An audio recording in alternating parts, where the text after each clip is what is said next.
So this is a story about my first full-time job, not being a student, not being a summer job, my first full-time job after graduating from my degree. I went to Japan to teach junior high school. And my very first day teaching, I'm up in front of this class and I look out and there's sort of a row of, puzzled faces, and there's one empty desk. And the empty desk belongs to a kid who's only referred to in my presence as the boy with blue hair.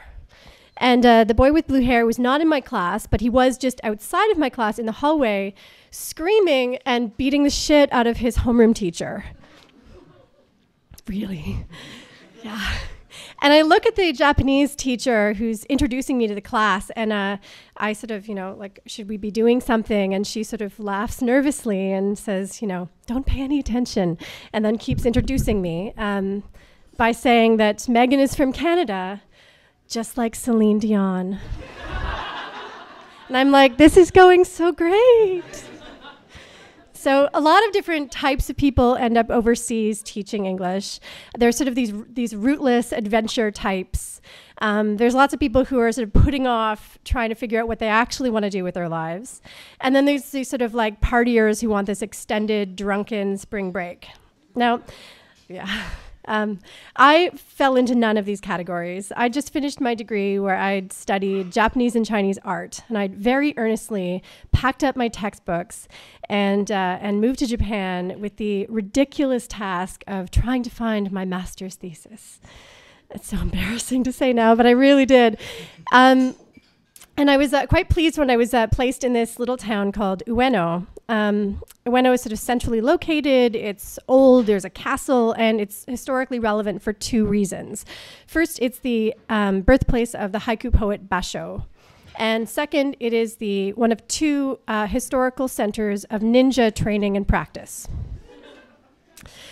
So I'm quite pleased. I thought a lot about that aspect of what I was moving into, and not actually at all about whether or not I would like teaching or whether I'd be any good at it. So I moved there, and I quickly realized two things. First, my senior thesis in the aesthetics of ritual suicide in feudal Japan had not really prepared me for this sort of pink, glittery J-pop Hello Kitty world where I'd sort of landed. And two is that teaching is, kind of hard, and I wasn't sure that I liked it very much. In my first month on the job, a couple of things happened. First, there was this gaggle of sort of popular girls in my school who started to come up to me every day in the hallway, grab my tits, giggle, and run away. I'm still totally baffled about this, if anyone has any insight. I mean, like most sane, reasonable people, I've blocked out a great deal of junior high school, but I don't ever remember feeling my teachers up. I find out that I've been placed in two of the toughest schools in the entire region. They're really notorious. There's a lot of problems with bullying, particularly. This was where I was going to be teaching every day. I'm actually in one of my schools, and I noticed this row of hard hats on a high shelf, and I ask about them, and the principal very gleefully tells me, very cheerfully says, "Oh, this building is very old, so when the big earthquake comes, we will all die together." And then I find out what happened to the woman who had my job before me. So she'd come from Scotland, and she'd been on this year contract, and she'd gone home early. But it was actually quite a long time before I heard the full story. She went home in the middle of the night. Now, my little town, the trains in and out ended quite early, and the nearest airport was hours away. But she had just had enough and didn't want to do the job anymore, and had taken a taxi to the airport in Osaka. She'd taken an $800 taxi because she was so desperate not to have my job. So for me, I'm sure unlike everyone else here, junior high school was not my super happy, best fun time ever. I was really shy, and I was really serious, and I didn't make friends easily, and I was really awkward. And, you know, I was very self-conscious and I was very, very sensitive. Now, nothing brings all of these feelings flooding back with more vividness than teaching in a junior high school, especially in one where you are the only non-Japanese person and you are actually a freak and an outsider. So this is you know, something that I start to kind of relive, is all this teenage angst. I find myself in the morning kind of, you know, changing my outfit 4 times and very anxiously checking my hair in the mirror. This is so embarrassing, I actually go out and buy clothes that I think the kids will think are cool. Which is such a bad idea for so many, many, many, many reasons. Not the least of which, there are a lot easier ways to feel like less of a freak in Japan than to go clothes shopping as a Western woman. None of the clothes like fit my hips. Like, it was just like a disaster. And I have size 8 feet in Canada. In Japan, I have freakish clown feet. So I would go into a shoe store and like there wouldn't be a single pair of shoes that would fit me, and I would ask about them and people would just giggle. There was a lot of giggling.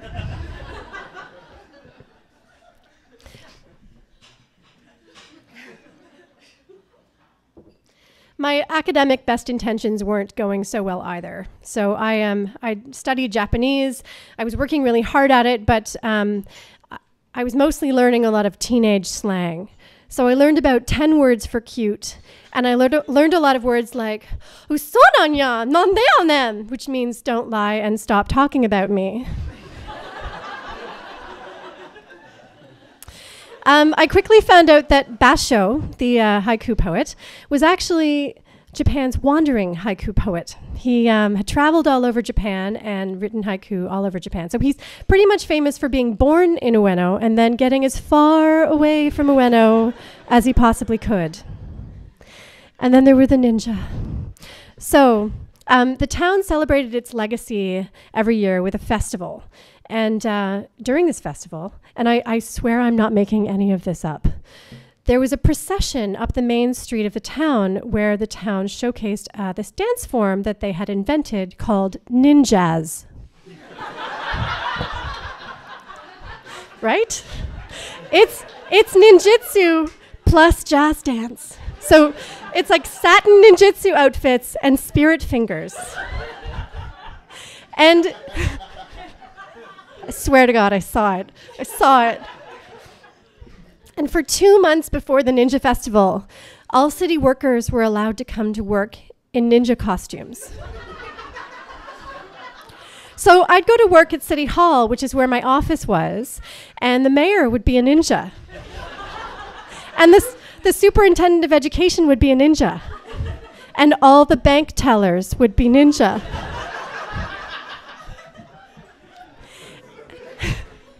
And I think at a certain point, something inside me just broke. And I kind of realized, if I'm going to make it through this alive, I'm going to have to stop taking myself so goddamn seriously.